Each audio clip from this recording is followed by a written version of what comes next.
Hello, and thank you for joining us for another episode of Elevate Leadership Podcast, hosted by the 1890 Research and Extension Program at South Carolina State University. I'm Elizabeth Mosley Hawkins, Director of Marketing and Communication for 1890 Research and Extension. Now, if this is your first time tuning in, welcome. And if you're a returning viewer, please know that I am happy that you decided to watch again. The Elevate Leadership Podcast is our signature program for SC State 1890, and it is our intent to develop leaders within the state of South Carolina who are knowledgeable and well equipped to help progress the communities in which they live, work, and play. And we do this by talking to business and industry leaders who, by sharing their experiences, can provide a blueprint to successful leadership. But we don't just build leaders. The 1890 Research and Extension Program provides relevant and research-based programs, activities, workshops, and trainings to all South Carolinians, but we do specialize in providing these programs to underserved and disadvantaged communities within the state of South Carolina. And we also conduct research that seeks to address issues that impact individuals, families, and communities. So we are the public service arm of SC State, and we innovate and educate by elevating the quality of life and standard of living for South Carolinians. Now, you can learn more about our programs and the 7 regional offices through which we operate by visiting the university's website, and that is scsu.edu. So, our episode for this month celebrates the accomplishment of women. Yay, women. It's March, and that means it's Women's History Month. And our guest today is blazing new trails in the national defense and biosecurity space. And perhaps one of the most notable aspects of her work is the commitment she has to mentoring the next generation of minority leaders, as well as supporting efforts that seek to advance minority participation in the STEM fields. So that's science, technology, engineering, and mathematics. Now, joining us today is Dr. Ada Bacetty. And Dr. Bacetty is the Department Chief of Biological Threat Reduction for the U.S. Defense Threat Reduction Agency. Y'all, that's a mouthful. But she is doing some really important work, and I'm so excited to have her here and to talk a little bit more about that. She is the former director for the U.S. Department of Agriculture's Foreign Agricultural Service and a senior policy advisor for chairman of a House Appropriations Subcommittee. Dr. Bacetty has also held numerous roles in the Department of Defense, to include International Scientific Program Manager, Country Officer, and Branch Chief. She earned a PhD in that discipline, plant pathology, from the University of Georgia, a master's in biochemistry and molecular biology from Georgetown University. And last, but certainly not least, Dr. Bacetty is a 2001 graduate of the SC State University, where she earned a biology degree from the university. Dr. Bacetty, hello. Hi, how are you? Thank you for having me today. Well, thank you for accepting our invitation to be a guest on this special edition of Elevate Leadership. I'm so excited. How could I not? Loyal daughter. Absolutely. And let me tell you, full transparency, you had a meeting last week with the executive director, and I sat in on that meeting. And when I left out the meeting, I was just floored. I mean, your story made my day. I just think you have such a compelling story. And I want to start there. Tell us, how you got into the field of plant pathology. Really, I fell into it, starting with, plant physiology at South Carolina State and then botany as well, but not really being interested in plants at all. I did a summer internship through Michigan State University after I completed my undergrad. Ended up going to Georgetown for my master's, and then came back to South Carolina State because I wanted to teach. I was like, I wanted to, so into the students that were going to come out of SC State. But I recognized at that time, teaching was just not for me at this time. It takes a special person to be a teacher. It does. Being an instructor, and especially at the collegiate level, it's just something that it requires dedication. And just at that time of my life, I don't believe I had it, right? And I know I have it now, but at that time, I know I didn't. So I applied for a job with the U.S. Department of Agriculture, and had an interview with, the man, I call him the man, the myth, the legend, Dr. Charles Bacon. And he did not hire me for the position for which I applied, but instead offered me an awesome opportunity. And that was to go and attend the University of Georgia and get a degree in plant pathology. But, what did I know about plants? All I knew is that they were willing to pay for me to go to school. But, what they wanted was part of my background and my experience from my undergrad as well as my master's. And, he said, those experiences translate and we could use them here. And so pulling on, SC State and the biology department, one of the assistants that worked with Dr. Judith Sally, her name is Lisa, and I can't remember Lisa's last name, but Lisa connected me with a gentleman at USDA Ag Research Service, and, had him make sure to look out for me. And so that way I had some connection and someone to make me feel, a part of, the environment and the culture down in Athens, Georgia. And that's how I got to plant pathology. Whether I knew it or not, State was always there. So. Awesome. And the thing that's interesting is that you had no plans on going to college, right? Absolutely not. School is for fools. I wanted to do hair.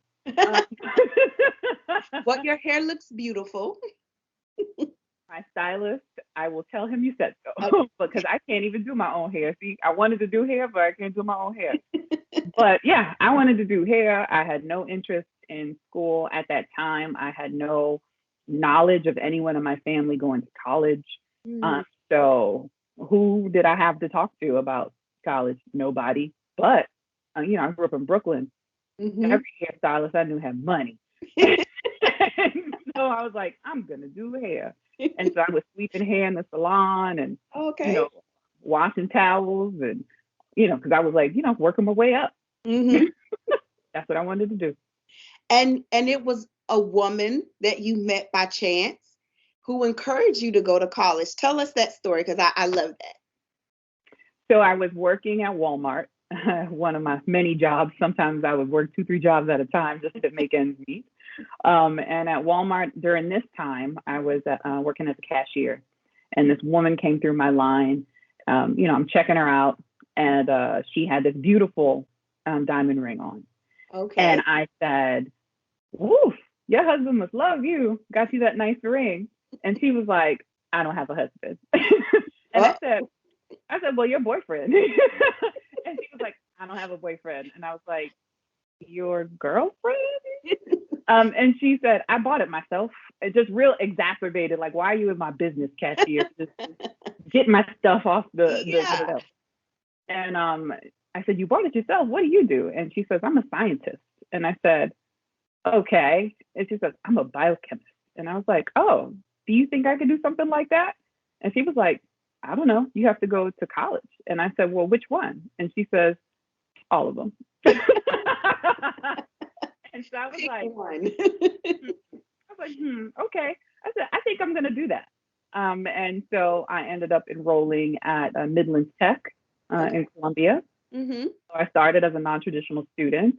And then during that time. I was dating a young gentleman, and I tell the story. It was the dumbest, best mistake I ever made in my life, because we were going to get married, live our lives together, and he was going to South Carolina State, and Okay.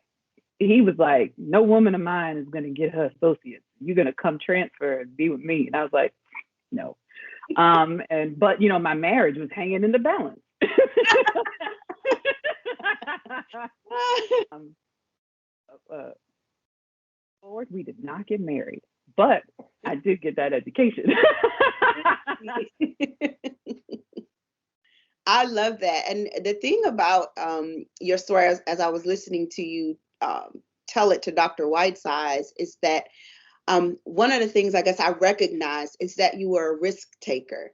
I think, just from the meeting that you had with the woman at Walmart, and then even how you got to Georgetown, well, I think Georgetown and University of Georgia. It was all, we can say happenstance, but it was somebody talking to you about the possibility, and you were just really open to that. As a woman, a lot of times we're not encouraged to take risks. But what is it about you that you are open to taking those types of risks? I had learned a long time ago to not be scared to fail. And so it's been a very long time without having, what do you call, safety nets. And, when you grow up hard, you live hard and you learn hard. So I grew up hard and I lived hard. So I've never been afraid to try and fail, because I'd rather fail than not try. And so that has taken me through my career. I've done many things throughout my career that some people were like, "Why did you do that?" And I was like, "Because I just did." But it served me well. It's definitely something that I couldn't plot for myself, or if I tried to plot my own career, my path in life, I wouldn't have gotten here at all, because the steps that I thought I knew at the time when I was younger, none of the things that I thought I was going to do, I didn't do any of them. Yeah. So it led me off the path. Wow. And so, in that same vein, what would you tell a woman or a young girl, or even a student here at South Carolina State? They might be sitting on the fence, unsure of what their next step is, because it sounds like you kind of also just go with the flow. But I mean, I don't know if there are any types of decision-making thoughts that you make in advance of those decisions. But what would you tell someone who's in a similar position trying to make that next move? For me, if it makes me nervous, I do it. Because what I found is that when the choice is easy, or it doesn't make me think twice, or if I don't lose some sleep about it, then it means it's not challenging to me. So don't be scared of the challenge. And so seek out the challenge. Stretch is good, right? You're working out, you still need to stretch to make sure you could build the muscle, right? That's true. And so stretching is good, but being careful not to overextend yourself, because as women, we oftentimes will say, "Yep, I could do that, I could do that, and I could do that, I could do that." You do all these things, and then you don't do any of them well, because you take on too many things. So just identifying just some quick items that you can make significant progress on, and it may be small, but those small steps add up. Yeah, so true. My mom always says, if something is challenging, or let's say you feel like you can't face the day, then she says, take it step by step, bit by bit. And then eventually you just accomplished, whatever it is that you were afraid to do, or that you thought just, was traumatic to you. So good point. So after you earned your PhD. Mm-hmm. Talk to us a little bit about your professional career, how that all launched. And I mean, you worked for the Foreign Services Agency, which is, international. So you're going overseas and doing a lot of work. And even with that, the work that you're doing now, I'm assuming that kind of laid the groundwork, right, for where you are now. So just kind of talk to us about the steps that you've taken throughout your career. So, thanks for that question. So while I was getting my PhD, I remember going on my first international trip, and we went to Canada. And I got my first official passport, and the like, and went to Canada and, gave a presentation. I call them at the Science Nerds Conference because, all the conferences that everyone in the STEM gets to go to, STEM disciplines, and present your research. And I just got a taste from there of what else could be. But I just, I said, I wanted to be behind the bench. I wanted to be a scientist, and that's it. And then a job fell through. The job that I thought I was going to get fell through. The woman ended up not retiring. So my boss was like, you need to find a job. Yeah. Right. He helped the best that he could with his network and the like. And I just started branching out, and I went on to the DoD website, and it's been revamped since then. But at that time, they had this little field at the top of the website I'll never forget. And it said, contact us, ask a question, right? And so I clicked it, and you had a certain amount of characters that you could fill out, right? And I said, in as quick as possible, my name is Ada. Here is my phone number and my email address. I am graduating with this degree, and this is my quick experience. Could you use somebody like me? My goodness. That was one of the best things I could do, because somehow they are really reading, at least at the time, I don't know now, but right. They were really reading those things. And I got contacted and said, oh yeah, this and this, these organizations would be interested in you. Can you provide us some more information, and where can we see you present, and this and that? So that it led to several individuals coming to see me present at different conferences and getting interviews and the like. So that's what got me into the Department of Defense.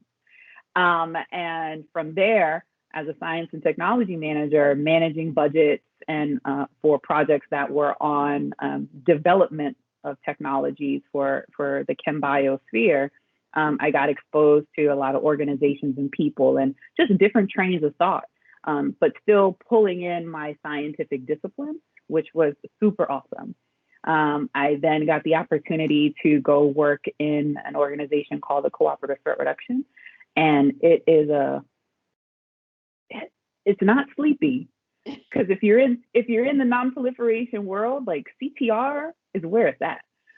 But I never heard of it at all, right? And I was like, whatever, and worked there for 6 months, and they asked me to stay, and I stayed, and I loved it. And again, another one of the best decisions that I had ever made, because I was able to travel overseas and stand side by side with scientists behind their bench and help troubleshoot what they were doing, and then help identify new projects, and just start scoping just new engagements on behalf of our country. Mm-hmm. Who would have thought? I never would have thought. Yes. And then me, okay. But it was so exciting. But then, every organization on this planet that I'm aware of is short-staffed, right? Yeah. You can never have too many people, and it's just hard to get into the federal service. They're capped at various positions, full-time equivalents. Mm-hmm. You can only hire people if you have, billets. That's what they call them, to hire into, right? Mm-hmm. And so we were short-staffed, and there was a woman who was coming back from her assignment overseas in Uzbekistan, and we were short-staffed. And so my boss was like, Ada, you You do her job. And I was like, no, but I got a job. This is as other duties are assigned. And he was like, yeah, you got a job, but then do this one too. And I was like, but when will I have time to do my job? And he was like, you'll figure it out.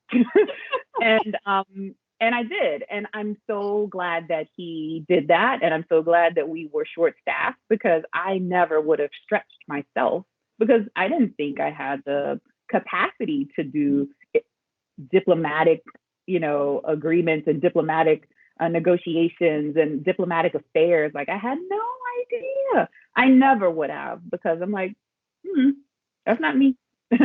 But it was helpful that I was able to translate, very technical information into lay terms and lay phrases, so that I could speak to my foreign partner, right? And that helped lay the groundwork for reopening this engagement that kind of stalled out a little bit for various reasons, but it helped, open it back up. And I was a part of that. Like, man, I helped do that. And that just then started spurring other activities and other engagements and other opportunities that were not presented to me, but I grabbed.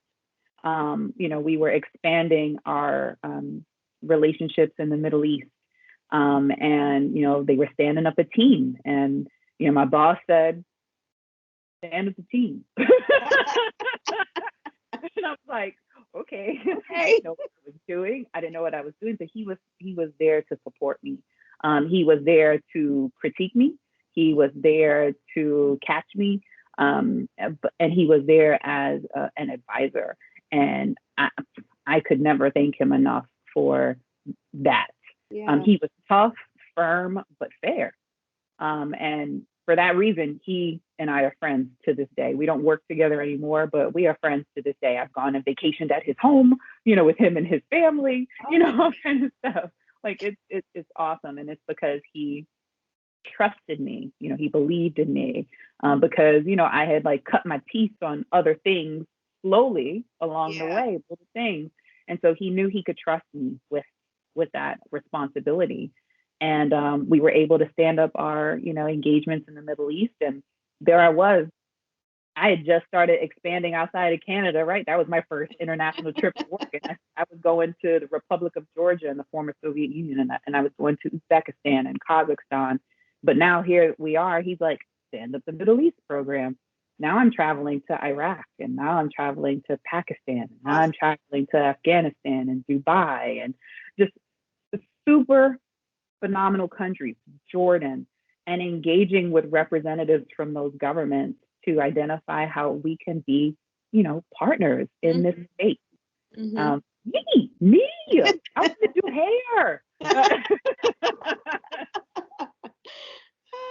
Able to do that. And those experiences helped me go to Capitol Hill and work for, a chairman of a House Appropriations Subcommittee, and help develop policy and legislation and help negotiate just at a whole nother level.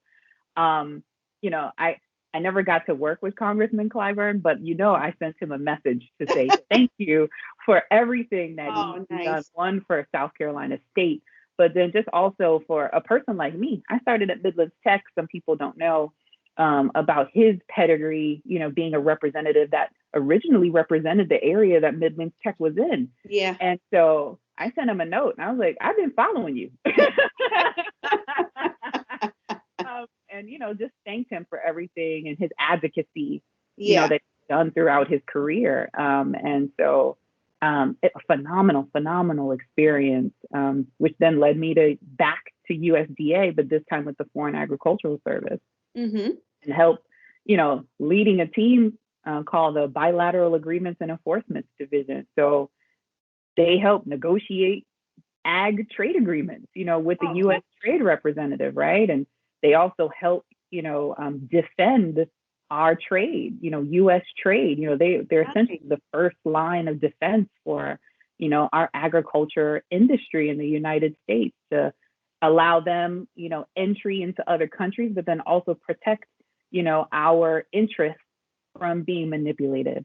And that was just another phenomenal experience because, I started there right at the beginning of the, the non-trade war in 2018. Yes, I was going to say, like, so even with, did you have involvement with like China and, yeah, okay. Helped with, sorry, I had to take a drink real quick. No, helped the defense of U.S. agriculture against foreign interests that would look to manipulate our markets at times. I went before the World Trade Organization as a U.S. rep for agriculture one year, and it was just a phenomenal experience to be able to sit there and essentially testify on behalf of the U.S. government in front of representatives from every World Trade signatory country or member. I was on cloud 57, like I was above cloud 9. I made a couple flubs, because it was just a very overwhelming experience, but one that I'll treasure forever. Yeah. So, I mean, a lot of the work that you do, of course, male dominated. I mean, you worked for Department of Defense, so that's military, probably very hard nosed, rigid, and maybe even working with men who might not recognize the contributions that women can make or add to a team. How have you navigated those difficult times when your voice might not have been acknowledged or even appreciated? Yeah. One or two stories. So one, I'll never forget. I walked into, if you go to a meeting on time, you're late, right? And especially in that environment, right? Because you got to get your seat, you've got to get ready, right? It's going to start on time. So if it starts at 11, you should be there at least 10:50. So I got to this meeting on time, really early. I got there 10 minutes early, and I sat down, and I was just getting my bearings. And then people started filling in the room, seating around the table and the like. And I don't care to sit at the head of any table or anything like that. I'm just sitting at the table. Right.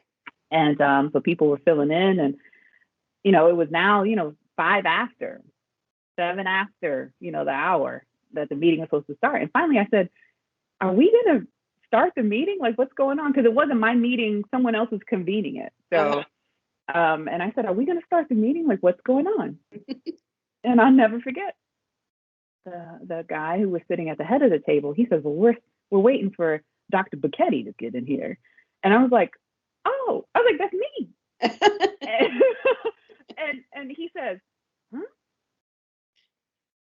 oh, I thought you were here to take notes, because I had my book in front of me. He's like, I thought you were here to take notes. And I said, oh yeah, I'm going to take notes on what we talk about. I said, but that's me. I'm Dr. Bacetty. I was like, actually, it's Dr. Bacetty, but right. It's fine. And he got beet red, right? And he was like, excuse me. And then he got up and left, and a couple of people started chuckling, and they were like, wow, he put his foot in. But he tried. But I guess in that instance, he already defined you in a traditional women's role. Correct. So there was one other woman in the room, and she was a Caucasian woman, but everyone else in that room was a guy. And they were all, white males. There was one Asian man in there, but everyone else was white male. So he just knew I was the note taker for the meeting. And so it's just little things like that. Some more obvious than others. The HR folks, at my job, every now and then, folks would question my degree and ask whether or not I had my degree in human resource management as opposed to a science. Because a PhD is a PhD. You don't say, like, it's not like an MD or a JD. Right. right? PhD could be in a lot of different disciplines. And, the questions that they would get fielded, they would receive as if I had my degree in human resource management, not an open-ended question of what is her degree in? First of all, none of your business. If you want to know, ask. They would go to our HR, team and ask if it was specifically human resource management, which is not an insult, but how dare you? It's offensive, right? So little things like that. So how I've been able to overcome those is, I told you about my boss. He was firm, fair, and tough. And he would just be super honest. And he'd say, well, what do you want? You want us to give you something? And I'm like, no, but I expect the same level of respect as everyone else. And I had a mentor, and he said, unfortunately, because you are a Black woman, he said, you have to earn the respect. Whereas I could just walk into a room. He was a white male. I could just walk into the room and already have the respect, regardless of what I say. How did that make you feel? I mean, essentially, he's giving you an insider's view, or the boardroom talk. So, I mean, how did that make you feel to know that? So it's not going to be equal. It made me angry. And so what he did, he was like, channel that anger, right? Because, quite frankly, it pissed me off. I use some other colorful words, but, it pissed me off because some of the people I was interacting with, they weren't as smart, right? They weren't as accomplished. They weren't as experienced. They just were, they were there. And the fact that I had to do more, demonstrate more, be there more, deliver more, was very angering for me. Because I'm like, this other person right next to me doesn't have to do any of those things. It's not fair. And, and he quite honestly said, it's not set up to be fair. It's set up for who you know. It's not set up for what you know. And he says, I know you know stuff, right? Yeah. But you don't know enough of the who. You don't have a network. And it's because, like I said, I came up hard. So I didn't have a family to rely on to say like, oh, my dad works with a guy who knows somebody else who does a thing, right? Or, my mom went to college and her roommate was, this and that. I didn't have that kind of familial network to rely on. And I wasn't in the military, so I couldn't even call on my buddies, from basic training or anything like that. I was a scientist. And then I was now in a field that I wasn't a research scientist anymore. I was using the skills that I had learned in becoming a scientist, but now I was applying them in a whole different way, in a whole different discipline, in a whole nother field, in a whole nother level, that just a lot of us don't get access to, right? And I'll never forget that this one man said in anger, he ultimately apologized years later. But he said in anger that I only got the position because of affirmative action. I was like, what? No. A lot more choice words because I call that, Ada 1.0. This is now Ada 2.0, in 2020. But Ada 1.0 had some words for him on why he was so wrong about, his assessment on how I got where I was. And it took a couple years for him to come back and say, you were right. He was like, it was ignorance on my part, when I said that, and it was because, he had got passed over for a position and this and that. And I said to him, you know how many positions I've been passed over for? Exactly. And he was like, oh yeah, well, I know you applied for this and this. I was like, those are the ones that you know of. I I said, I've been passed over for many positions for different reasons. And I said, but I still come to work every day and I treat you all with the same level of respect. And I said, and that's what I require as well. And, he ended up being a very nice man that I could, call on if I needed, some things. He ended up passing away. But, just the fact that it took, 3 or 4 years before he would say, Wow. my bad. So talk to me a little bit about how important the support that you've had has helped you, especially as women. A lot of times we'll see that men, they know how to network and they'll get outside of their office. A lot of times, we're just doing our work. We're very like task driven, but they know the importance of networking and having that type of support network. How has that helped benefited you? And in what ways were you a little more active, might be the wrong word, but took advantage of using that network and building it? Yeah. So a couple things. Yes, men know how to network. They know how to pull on their connections and the like, and it's like shocking to watch sometimes. Because sometimes they just be falling into stuff. Like, all you had to do was just make that call. That's the call. Okay, cool. But I had the misfortune of not seeing something coming, because it isn't just men, right? It's often women who we're a little more stealthier than the guys as far as the back channel work and the like. And I've also experienced hurdles from other women, but it hasn't been as pervasive, right?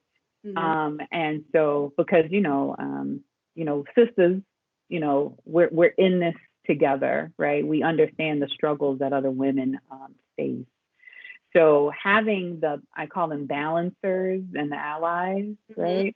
And so I've had the extreme blessing and benefit of having some great balancers in my life, where, like I told you, one of my mentors, he was, super cutthroat honest about, it's not fair. It's you don't have to earn the respect that I'm already given just by being who I am. And he often shared with me some insights that he would be exposed to as they relate to the disparate information and disparate treatment that I was facing in the workplace. And it took him already being comfortable in his career, right? Yeah. And he would challenge some things that would be done or said for my benefit, to serve as an advocate, right? Mm-hmm. But oftentimes we all don't have that. Yeah. That behind the scenes advocate who could serve as a disruptor of the disparity. And so I've been blessed to be able to have those types of balancers and allies and mentors in my life. And I've been able to pull on them to, one, be my mouthpiece when I'm not in the room and when I don't know that I need them in the room. Mm-hmm. Because, having been presented with challenges where sometimes people don't even want you to get the job, that you have earned, right? Mm-hmm. Or it's the balancers and the allies that you encounter in your life and that I've encountered in my life, who have seen me, perform well, who have seen me for the true character that I am and the professional that I am, who, were able to be that extra voice that said, no, that's the one you want for X job. That's the one you want on this project. And men have always been able to do that, from college on, they could always call on their boy, right? Their boy got their back. And Yes. even if it's not their boy, if their boy's boy got their back too. So they've been able to develop and hone that skill from a very young age, that, I'm in awe of, because it's taken me a very long time, and I'm still trying to hone that skill as well on how to, I call it, chain migration, Yeah. So, it should work in our advantage as well. When one of us gets into a place, we should be able to pull others along with us. And it may not be in the same field, but it's in something commensurate or something, adjacent, where, you just happen to know someone who could drop someone's name. Yeah. So I call that the chain migration that men have been super duper great at, but I'm trying to get better at. And knowing that, helping people along the way, in what ways do you do that with the influence and with you having a seat at the table? How do you do that, not just for women but also for minorities? Yeah.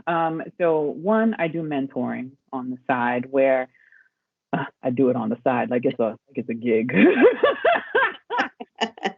In addition to my work, I mentor people at different levels in their career, even those early career, before they even understand what career they want to be in, to help impart some of the knowledge that I've gained throughout, my experience. That's one. But then in the workplace, I try to ensure that I am being a vocal advocate for those who look like me, and those who also have, the double X, chromosome like us, because sometimes it just takes one more person to, vouch for you, right? Yeah. To make a difference. And so, I interact right now with a lot of women in the workplace, and it's just phenomenal to see, but it's not enough Black women, right? It's still not enough. And so I try to use my position to say, well, what are we doing for her? Right?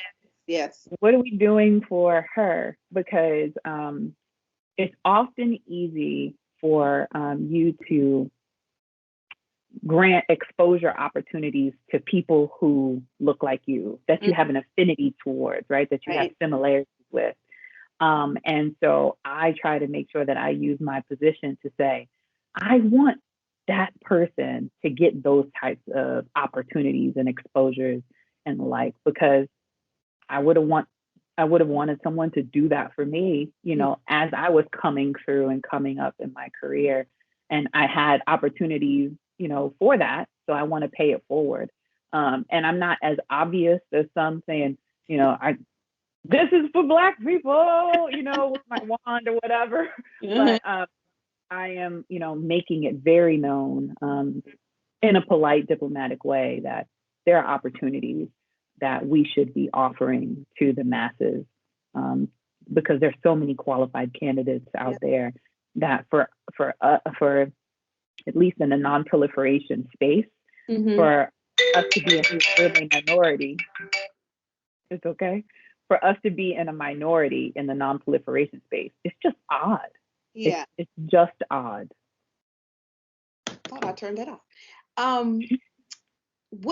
Tell me about your leadership philosophy. How do you lead? So I lead by inclusion. And when I say I lead by inclusion, it's not that I am saying everybody must come along with me. No, that's not what I'm doing. I'm ensuring that efforts and initiatives that I'm helping to lead and spearhead are inclusive of various voices, because that's the only way that they could be as broad and encompassing to pull in us, right? And even though, and I told a colleague, you may not have an opinion on something, but you should want to provide feedback, right? Because if you don't provide the feedback, it doesn't appear as if you're interested. Mm. So when I'm leading by inclusion, I'm trying to ensure feedback is heard, that your voice is heard. It may not ultimately be what's included in the final document or whatever the initiative is, but your DNA is in there, right? You are ingrained in that. You have a stake in that game. And so that's how I choose to lead, because it kind of spreads the wealth. It doesn't put all the responsibility on me, because then I can say, you know what, based on what's been presented, based on the research that you all have done, this is the decision that I think that we should make. Now, whether it's the right decision or wrong one, I don't know. Ultimately, I have to take the responsibility for that.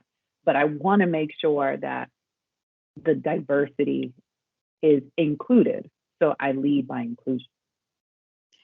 What advice would you give to a man that's in leadership, and maybe his team is mostly women? And what advice would you give to him to make sure that their voices are heard, that they are receiving the same opportunities as their male counterparts, especially if that's not something that is innate to them? The advice that I would give to a man who's leading a team predominantly of women, I would say, call them out. Be comfortable, get them comfortable being heard from, because we'll often shrink to the back, right? Yeah. If we're not actively engaged, which is unfortunate, because someone shouldn't have to make you get involved, but sometimes you need a little extra push, right? Right. And so in a non-threatening, non-aggressive way, make sure you're going around the room, going around the table, going around the team, saying, well, what about you? What do you think? Mm-hmm. What about you?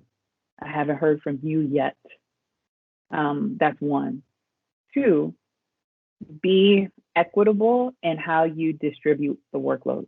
Because it's easy to give it to Mikey, right? To give it to the person that is going to deliver and deliver quickly. It's easy to do that. Mm-hmm. But you need to stretch your own team, and you need to stretch your trust in your team. And when you have a team of women, providing them that confidence because you have that trust in them, it speaks volumes. It goes a very long way. Right. The boss that I keep talking about, he, oh my God, he would print out the products that I would write, and he would legit have a red pen, and he would red pen the mess out of my stuff. And he would just, throw it on my desk, and he'd say, learn how to write, learn how to write, learn how to write. And I'm just like, ugh. But I took the critiques, I took the criticism, because he took the time to review the stuff. He took the time to make the comments. He took the time to, make those edits. And he didn't do it in track changes so that I could just hit accept all changes or whatever. He would handwrite them. So he was pouring into me. Meanwhile, my colleagues that were around me were like, ooh, he's really on you.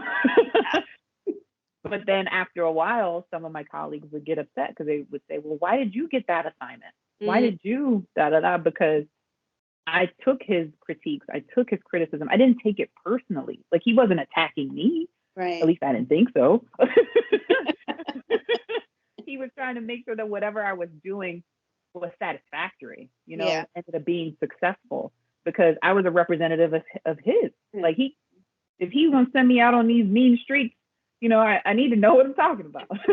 And so after a while, he would send me on meetings by myself, and I would be representing him. I'd represent our organization. I'd represent our department. I'd represent our agency, all because of those little steps that he took to help refine me. and I didn't take it personally. Yeah. And so that's what I would, encourage every leader to do. Reach out. And if you have a staff member, a woman, or anyone who is a little resistant to that type of interaction or that feedback, there are other ways to, break through that shell, and you just have to find them. But it's also incumbent on the individual to be receptive, right, to it as well. So I just have two more questions. So you earlier in our conversation, you talked about having a balanced lifestyle. With women, it's kind of like, let me put on my Wonder Woman cape, and like you said, I can do this. But I mean, it's just not humanly possible. And, just thinking about all of the things that, at least on paper, I know that you've accomplished. How have you been able to manage a balanced lifestyle? What does that look like for Dr. Ada Bacetty? I'm laughing because I'm still trying to get that balance.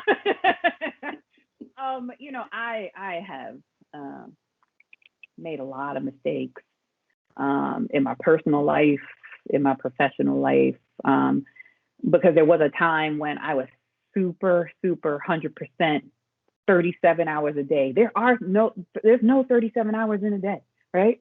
It's just 24. We all get the same 24, but I was given that extra to work. Like I would eat, sleep, bathe in work.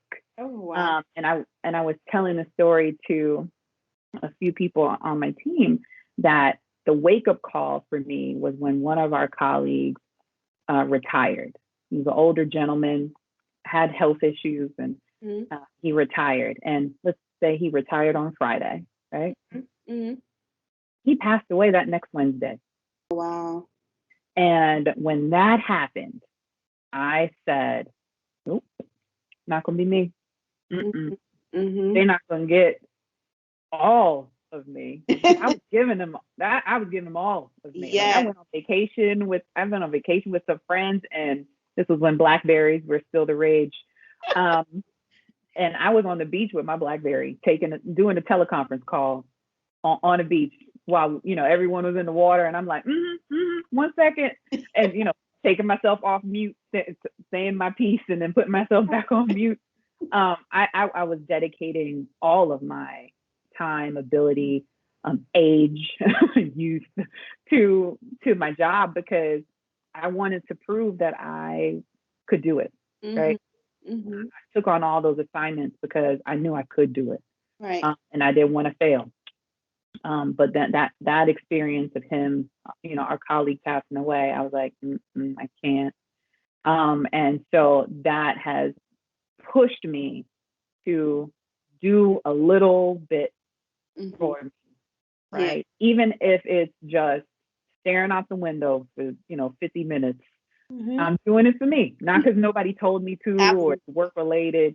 And so as I've progressed through my career, I don't have more time because I've ascended. I actually have less time.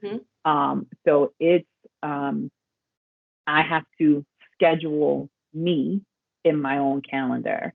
And so that has, opened up some different experiences in life, to include, romantically and the like. But it's a concerted and deliberate effort that I have to put in. That's what I was going to say. You definitely have to be intentional to be present, and it does take you to be present in the moment to even get through those thoughts that you have to be a certain woman, in order to accomplish those things. But you're right, though, that scenario that you brought up, they do tend to help us to refocus and really appreciate life and just kind of reprioritize those things that should be important to us. So great to hear that. My last question to you is, you've gone to Georgetown, the Georgetown, phenomenal school. Absolutely. Allen Iverson. Thank you very much. Patrick Ewing. Thank you very much. Yes. And University of Georgia. But you started at SC State, South Carolina State University, a historically Black university in Orangeburg, South Carolina. Right. Right now we're in a space where there are a lot of corporations and businesses that are finally opening their eyes to HBCUs. And, I guess, because of the social context of things that have happened, especially within the last couple of years. And so with that, more people are looking at attending an HBCU. Tell me, Dr. Bacetty, how important has the SC State been to you as it relates to your career? Wow, big question. SC State has helped firm me up, right? And so I was sharing this the other day that, the HBCU experience, if you go on the interwebs, everyone kind of has some similar HBCU experiences, long lines to get refund checks, and your meal plan ain't right, dorms are weird. Everyone has, very similar experiences no matter what campus they're on. But what I'll say is that long line of financial aid, where that, 1 year I flipped the table. It's very stressful when you've been in line for 3 hours to get your refund check. But those long lines, those different anomalies that, I didn't experience before coming to college, helped shape me and help develop, some perseverance and resilience. Because, when you're presented with challenges, you're going to either crumble or you're going to rise, right? And crumbling was not an option for me. And SC State ensured that I didn't want to crumble. Wow. It was put on me for my own success, right? How am I going to use the resources currently available to me on this campus to be successful? And, navigating that space, wasn't as connected as it is now, with all the apps and the this and the that. So, we were left to kind of figure some things out and work with each other as students to, figure things out, to form our own committees when there were problems on campus. Yeah. And that helped shape me in my career because I am so persistent and I've been able to persevere through some very hard challenges, unnecessary and unfortunate challenges, but I've been able to persevere and become so resilient that it doesn't hold me down. It could get me down, but it doesn't hold me down. And I credit that to South Carolina State and what they've instilled in me as being a bulldog and being tenacious. Yes. And not giving up. Yes. Well, I am so glad that you are a true example of what we like to say here in Bulldog Country, bulldog tenacity. Like you said, you persevered through some difficult challenges in your work environment, but the fact that you are a department chief for the first woman of color. The first woman of color, yay you. Yeah. So congratulations on that. Thank you again for being an example. I'm so delighted that we were able to interview you for Women's History Month. You are history. You are a history maker. And Thank you. so I'm just excited to be able to have this conversation with you and for everyone else to hear some of the things that you've learned along the way that's able to get you where you are now. And I'm excited about your future. I know you're going Me to do too. even better things. Your lips to God's ears. Your lips to God's ears. I'm excited for what's to come, and I'm excited to bring SC State along with me. Yes, thank you. So thank you again, Dr. Ada Bacetty, for joining us. And thank you for joining us and watching Elevate Leadership Podcast. It's a monthly podcast. And so we're just so excited to be able to bring this type of programming to our constituents. And if you want to watch this again, you can catch the replay on our YouTube channel, SC State 1890. And you can also find us on all of the podcast platforms. We just were able to get on that. So we are advancing. Thank you again, and join us next month for another episode of Elevate Leadership Podcast.